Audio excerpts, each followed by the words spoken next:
बिस्मिल्लाहिर्रहमानिर्रहीम। अस्सलाम वालेकुम। विजुअल्स आप बहुत देख चुके हैं और विजुअल्स आप बहुत देख रहे होंगे। आप टिकटॉक देखें, आप फेसबुक देखें, आप इंस्टा देखें, आप यूट्यूब देखें, आप व्हाट्सएप ग्रुप्स देखें, हर तरफ अगर व्हाट्सएप और समेत अगर हर जगह क्लिप्स वायरल हैं तो वो सोहेल खान आफरीदी के हैं, इमरान खान के खिलाड़ी के हैं।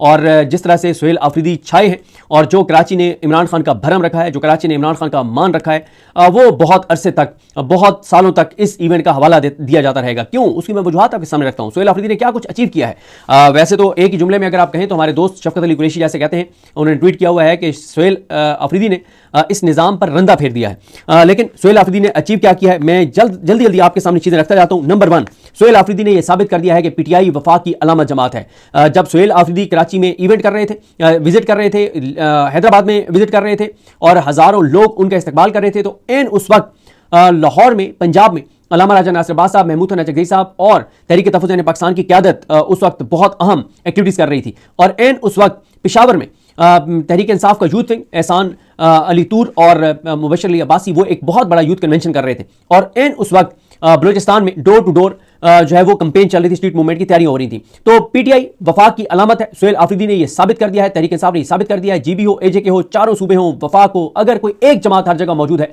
तो वो है तहरीक इंसाफ और वो पॉलिटिकल लीडर है इमरान खान।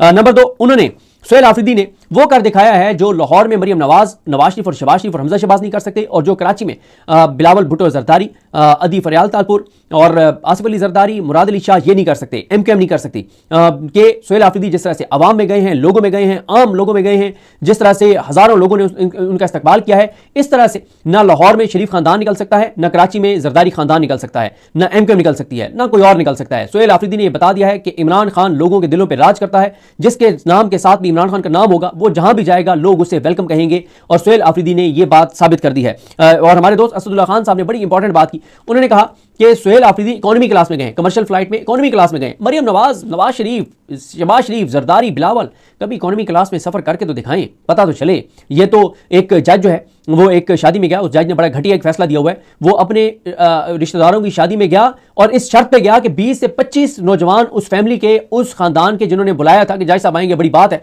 वो वहां पे ड्यूटी देंगे उसके इर्द गिर्द कि कोई बंदा उसकी तरफ ना बढ़े, कोई उसको कोई हुटिंग ना करे, कोई उससे सवाल ना करे, कोई उसके ऊपर जुमला ना कस दे। तो ये हालात हैं, ये नहीं जा सकते। सोहेल आफरीदी 4-5 घंटे यहां पे एयरपोर्ट पे बैठे रहे, उसके बाद अवाम में कोई खौफ नहीं, कोई डर नहीं, और गए, पता चला कि इमरान खान का सोहेल आया है, इमरान खान का खिलाड़ी आया है, इमरान खान का नुमाइंदा आया है, और जैसे उन्होंने जबर को कुचला है, जैसे उन्होंने खौफ के बुत पाश किए हैं, तो बहुत कमाल है सोहेल आफरीदी का।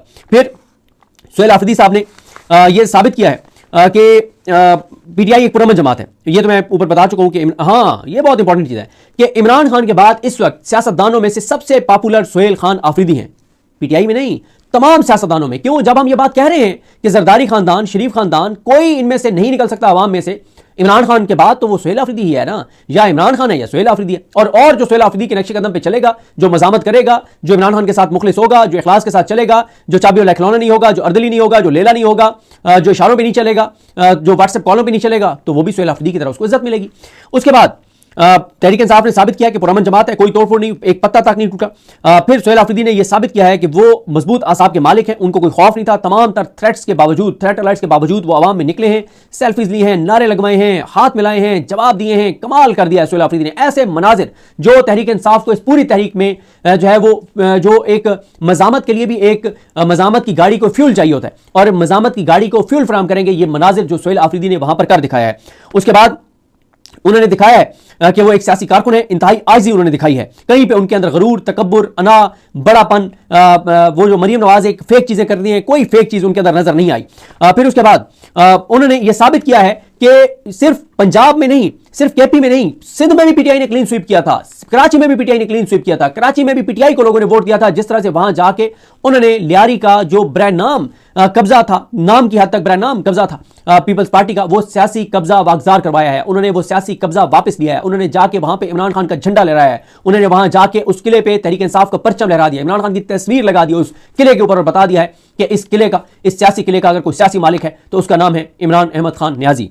उसके बाद वाकई नजर आया, कल मैंने एक नौजवान का ट्वीट पढ़ा था, उसने बिल्कुल दुरुस्त लिखा था कि एक कबायली नौजवान और महाजिर उसके ऊपर जो है वो फूल फेंक रहे हैं, सिंधी उसके ऊपर फूल फेंक रहे हैं, तो उसने कहा कि ये कौम बन रही है, और ये बात दुरुस्त है। ये भी सोहेल आफरीदी ने बताया है कि इमरान खान एक कौम बना रहे हैं पाकिस्तानियों को। फिर उन्होंने साबित किया है कि इमरान खान का इंतखाब दुरुस्त था। इमरान खान ने एक क्रूशल टाइम के ऊपर, जब मैच फंसा हो, वर्ल्ड कप हो, फाइनल हो, और एक कौम की इज्जत और बेइज्जती का सवाल हो, जिंदगी और मौत की कशमकश हो, ऐसे में कप्तान किसी एक खिलाड़ी को भेजता है जिसको लगता है कि ये वो खिलाड़ी है जो मुझे ये मैच ये जितवा देगा टीम को, मुल्क को, तो इमरान खान ने सोहेल आफरीदी को मैदान में उतारा और उन्होंने साबित कर दिया कि इमरान खान का इंतखाब बिल्कुल दुरुस्त था। फिर एक बड़ा क्राइसिस था तहरीक इंसाफ के अंदर, कोई क्राउड पुलर नहीं रहा था। सोहेल आफरीदी एक नए क्राउड पुलर के तौर पर उभर कर सामने आए हैं। सिर्फ वो नहीं, उनके साथ शाहिद खटक, मीना खान आफरीदी, शफीउल्लाह जान, शफकत अयाज, दीगर उनके साथी, ये सब भी नए क्राउड पुलर्स बनकर सामने आ रहे हैं।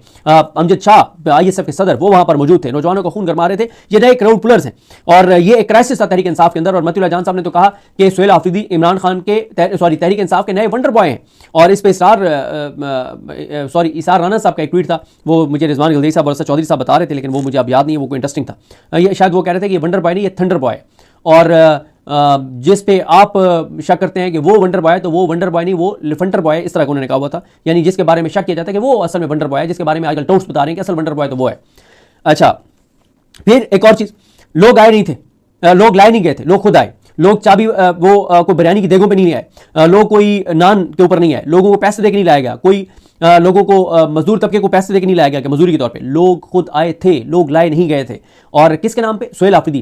केपी की तारीख में, सिंध की तारीख में केपी के किसी चीफ मिनिस्टर को ये वार्म वेलकम नहीं मिला, ये रिसेप्शन नहीं मिला जो सोहेल खान आफरीदी को मिला है। कराची में किसी और सूबे के बड़े से बड़े पॉलिटिकल लीडर को भी सिवाय इमरान खान के ये वार्म वेलकम कराची में नहीं मिला, सिंध में नहीं मिला जो सोहेल आफरीदी को मिला। ये भी एक उन्होंने रिकॉर्ड बना दिया, एक तारीख रकम कर दिया है। फिर सोहेल आफरीदी जो है वो गए हैं तो लोगों की आंखों में एक उम्मीद थी, ये निजाम चाहता है लोगों को मायूस कर दे, थका दे, लोगों को बता दे कि सिस्टम यही चलेगा, 10 साल यही चलेगा, बैठ जाओ, इस निजाम से सुलह कर लो, नून लीग को मान लो, MNAs को मान लो, जाली तरीके से आए हुए को मान लो, इनसे सुलह कर लो, इनको सलाम करना शुरू कर दो, इनसे नफरत खत्म कर दो, इनका सोशल बाइकआउट खत्म कर दो, यही चलेंगे। लेकिन सोहेल आफरीदी ने लोगों के अंदर एक नई उम्मीद पैदा किया है, मायूसी को खत्म किया है। और वो जो एक निजाम चाहता था कि लोग थक जाए, मायूस हो जाए, तो उस चीज को बहुत धचका लगा है। फिर ये मैं बता चुका हूं कि इकोनॉमी क्लास में गए हैं। फिर उन्होंने मिथ तोड़ी है कि जनाब सिंध में जाके कोई एक्टिविटी नहीं कर सकता, लाहौर में जाके कोई परिंदा भी पार नहीं मार सकता। उन्होंने इस मफरूजे को तोड़ा है, इस मिथ को तोड़ा है और जबर को कुचला है उन्होंने अपनी ताकत से, कुव्वत से, जोरे बाजू से। फिर उसके बाद उन्होंने खौफ के बुत पाश किए हैं, आइंदा के लिए एक मोमेंटम बना दिया है। अगर उस मोमेंटम को आप तहरीक इंसाफ कराची कंटिन्यू करना चाहे तो कर सकती है, एक्टिविटीज कर सकती है। और ऐसे ही होता है ना कि एक बार आप जाके और आप एक बार अपनी रेट कायम करते हैं, उन्होंने अपनी रेट कायम कर दिया, तहरीक इंसाफ की वहां पर रेट कायम कर दिया, अब उस कब्जा उन्होंने वागजार करवा लिया है। अब वो जब कब्जा कोई जाके और वागजार कराता है तो फिर वहां वो अपने बंदे बिठा के आते हैं कि अब आपने इस कब्जे ये नहीं होने देना, इस पर पैरा देना है। अब ये काम हलीम आदिल शेख साहब और कराची की तंजीम का है कि वो किस तरह से इस कब्जे को बरकरार रखते हैं जो सोहेल आफरीदी ने उनको कब्जा लेकर दिया है। फिर उसके बाद उन्होंने बयानिया बनाया है, जो इस वक्त बयानिया उन्होंने एक बनाया है, उन्होंने इमरान खान के बयानिया को आगे बढ़ाया। उन्होंने बयानिया बनाया कि इनसे मुल्क नहीं चल रहा, उन्होंने बयानिया बनाया है कि लोग निकलेंगे तो पाकिस्तान आगे जाएगा। उन्होंने ये नारे लगाए कि हम, वो जैसा अल्लामा नासिर अब्बास वगैरह ने कहा था कि हम जुल्म मिटाने निकले हैं, आओ हमारे साथ चलो, हम मुल्क बचाने निकले हैं, आओ हमारे साथ चलो। उन्होंने लोगों को कहा है कि आपको निकलना पड़ेगा, आप निकलें, आपको निकलना होगा। उन्होंने बयानिया बनाया, उन्होंने बताया कि पंजाब ने क्या किया, सिंध हुकूमत ने क्या किया, निजाम क्या कर रहा है, किस तरह जुल्म है, इंसानी हकूक की पामालियां हैं, क्या हो रहा है मुल्क के अंदर। फिर जिस तरह से उन्होंने सहाफ़ियों के सवालों के जवाब दिए, अपने सूबे का मुकदमा लड़ा, इमरान खान का मुकदमा लड़ा, पाकिस्तान का मुकदमा लड़ा और कोई गुस्सा नहीं किया, सख्त सवालात का बड़ी खंदे पेशानी से उन्होंने जवाब दिया और बड़ी उनके चेहरे पर मुस्कुराहट थी और मुस्कुराहट के साथ उन्होंने सख्त से सख्त सवाल का भी जवाब दिया। फिर उन्होंने पीपल्स पार्टी को एक्सपोज किया कि ये भी एक चाबी वाले खिलौने हैं। उन्होंने पहले अपने खौफ के जरिए या चलें गुड जेस्चर दिया पीपल्स पार्टी ने, उसकी तारीफ, लेकिन उसके बाद फिर क्या किया उन्होंने, जब उन्होंने देखा इतने बड़े बड़े एहतजाज और इतने बड़े बड़े इस्तकबाल हो रहे हैं। अच्छा, मैं शुरू में मुझे बात करनी चाहिए थी, इनमें से इसके अलावा अगर कोई आप समझते हैं कि ये कामयाबी है तो आप भी बताएं कि इसके अलावा जो है वो क्या सोहेल आफरीदी की कामयाबी आप समझते हैं, और इनमें से कौन सी चीज़ है जो आप समझते हैं कि असल कामयाबी है, वो मुझे जरूर बताइएगा। मैं देखूंगा ताकि हम इस लिस्ट में और ऐड कर सकें कि और उनकी कौन कौन सी कामयाबी थी सोहेल आफरीदी साहब की। उसके बाद असद चौधरी साहब ने ना हमें 8 फरवरी के इलेक्शन से पहले जब वो अदनान हैदर साहब के साथ गए पब्लिक टीवी के लिए प्रोग्राम करने, तो असद चौधरी साहब ने हमें आकर कहा था कि पेशावर वाले तो कुछ भी नहीं है, जो कराची के अंदर और सिंध के अंदर इमरान खान के जयाले हैं। और ये बात दुरुस्त साबित हुई है कि कराची के अंदर, सिंध के अंदर इमरान खान की पॉपुलैरिटी और उनके जानिसार जो है वो केपी से भी ज़्यादा मतलब शिद्दत के साथ उनके चाहने वाले इमरान खान के मौजूद हैं। ये बात दुरुस्त साबित हुई है। उसके बाद ये बात भी है कि ये भी कि मौजूदा जो निज़ाम है वो अगर इमरान खान के बाद सोहेल आफरीदी को अपने लिए थ्रेट समझता है तो वो ठीक समझते हैं। सोहेल आफरीदी ने ये बात साबित किया है कि बिल्कुल ये निज़ाम ठीक उनको अपने लिए थ्रेट समझता है। और उन्होंने जो है वो 8 फरवरी की ये जो अभी पहिया जाम हड़ताल और शटर डाउन हड़ताल का जो ऐलान किया तहरीक तहफ़्फ़ुज़ पाकिस्तान ने, उसके लिए एक मोमेंटम बना दिया। अब लोग उनकी बात सुनेंगे, आवाज़ सुनेंगे और चांसेस हैं कि कराची में और सिंध में बड़े पैमाने पर पहिया जाम और शटर डाउन हड़ताल हो 8 फरवरी को। फिर अरबों रुपये खर्च नहीं किए, 1 रुपया भी खर्च किए बगैर उन्होंने सारी एक्टिविटी की है। सिर्फ उन्होंने वो सिक्योरिटी जमा कराई थी 25 लाख रुपया बाकी जनाब जलसा करने के लिए, वो तो उनको करने नहीं दिया गया, मेरे ख्याल वो उनको 25 लाख वापस हो जाएंगे। उसके अलावा कोई पैसे खर्च नहीं हुए। मरियम नवाज के एक इवेंट करोड़ों अरबों रुपए उसके ऊपर खर्च किए जाते हैं। जो बताया जाता है कि 8 फरवरी 2024 से अब तक अरबों रुपए खर्च कर दिए गए हैं, क्योंकि एक पूरी कंपनी हायर होती है, उसके वो पैसे दिए जाते हैं, फिर कौन कौन से बच्चे अंदर आएंगे, कौन सी बच्ची अंदर आएंगी, कौन सी बच्ची सराइकी में शेर सुनाएगी, कौन सी बच्ची उर्दू में शेर सुनाएगी, कौन सी बच्ची की आंखों में आंसू आ जाएंगे, कौन बताएगी कि मेरी माँ आप पे सदके वारी और कुर्बान जाती है, कौन कहेगी कि मेरा बाप आपको झोलियां उठा के दुआएं देता है। तो ये सारा एक आर्टिफिशियल होता है, ये सारा एक बनाया जाता है, मसनूई होता है। ये जो सोहेल अफरीदी के लिए जज्बात लोगों के थे वो 100% ऑर्गेनिक थे, वो जेन्युइन थे। अच्छा, उसके बाद इसी तरह से बड़े अरसे बाद हमने देखा है कि किसी इवेंट में खवातीन दोबारा निकली हैं, बच्चे दोबारा निकले हैं, वरना जाहिर है जब से 9 मई के बाद से ना खवातीन निकलती हैं ना बच्चे निकलते हैं। और एक ये चीज़, उसके बाद सोहेल अफरीदी का सियासी कद बढ़ा है। सोहेल अफरीदी की उनका एक सियासी तौर पे उनका जो अब उनका एक नाम बड़ा हो गया सियासी तौर पे। अब वो जिससे भी मिलेंगे तो वो उनको और तरह से मिलेगा। अब वो जहाँ भी स्ट्रीट मूवमेंट के लिए जाएंगे तो उसका इंपैक्ट 3 गुना ज़्यादा होगा, जिस तरह से उन्होंने कराची में जिस तरह के सीन्स वहाँ पे क्रिएट हुए हैं। उसके बाद जबर का भरम टूटा है और वो इस निज़ाम को, जबर को घुटनों पर ले आए और उन्होंने अपना आप मनवाया है। फिर देखें कि 9 मई 2023 के बाद पहली इतनी बड़ी एक्टिविटी थी, 978 दिन बाद पहली इतनी बड़ी एक्टिविटी थी। इससे पहले 3-4 एक्टिविटीज हुई, लेकिन मतलब वो तो डी चौक में हुई ना, कि तमाम सूबों में मोबिलाइज करके लोगों को डी चौक में बुलाया 26 नवंबर को, फिर उससे पहले अक्टूबर में, वो तो हुआ। लेकिन किसी भी सूबे के अंदर जाके ग्राउंड के ऊपर तवील ड्यूरेशन के लिए, यानी तकरीबन देखें ना, जुमे को वो पहुंचे तकरीबन 1:30 बजे और जुमे से हफ्ते से इतवार और रात 12 बजे तक, तकरीबन आप ऐसे समझिए कि 60 घंटे तक कंटिन्यूसली, और अभी तक वो कराची में मौजूद है। सुबह उनका खिताब है सिंध बार कौंसिल से, शायद अपना Sindh High Court Bar Association से शायद। तो पहली बार 9 मई के बाद इतनी बड़ी कंटिन्यूस जो है वो एक्टिविटी हुई है पीटीआई की, ये बहुत बड़ी बात है।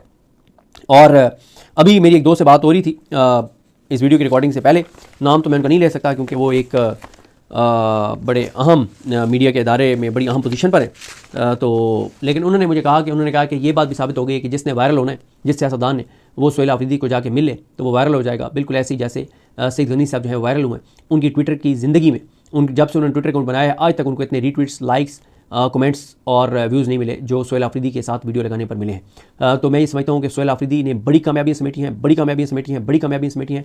और हाँ, एक और चीज़ उन्होंने साबित कर दिया है कि कोई मुज़ाकरात वाला चक्कर नहीं है, फैसले सड़कों पर होंगे, मज़ामत और सिर्फ मज़ामत। और उन्होंने ये साबित किया है कि वो बिल्कुल मुज़ाकरात की तरफ, बातचीत की तरफ नहीं देख रहे, और वो बड़े क्लियर हैं कि फैसले जो हैं वो सड़कों पर ही होंगे, और वो सड़कों पे स्ट्रीट मूवमेंट के लिए और कॉल से पहले मुकम्मल तैयारियां कर रहे हैं। वो बिल्कुल इस ट्रक की बत्ती के पीछे नहीं लग रहे कि जनाब बातचीत के जरिए मसला हल हो सकता है। उनको यह है कि वो जो इमरान खान उनके ज़िम्मे काम लगाया है वो करेंगे, और वो काम वो कर रहे हैं। तो बहरहाल आप अगर इस पर अपनी राय देना चाहते हैं, इसके अलावा आप समझते हैं कि ये भी कोई और कामयाबी आप बताना चाहते हैं, तो आप कमेंट्स में बता दें, या इनमें से आप बता दें कि आप सबसे बड़ी कामयाबी सोहेल अफरीदी की क्या समझते हैं। मुझे अपनी दुआ में याद रखें। अल्लाह करीम हम सब का हामी नासर हो। अल्लाह हाफ़िज़।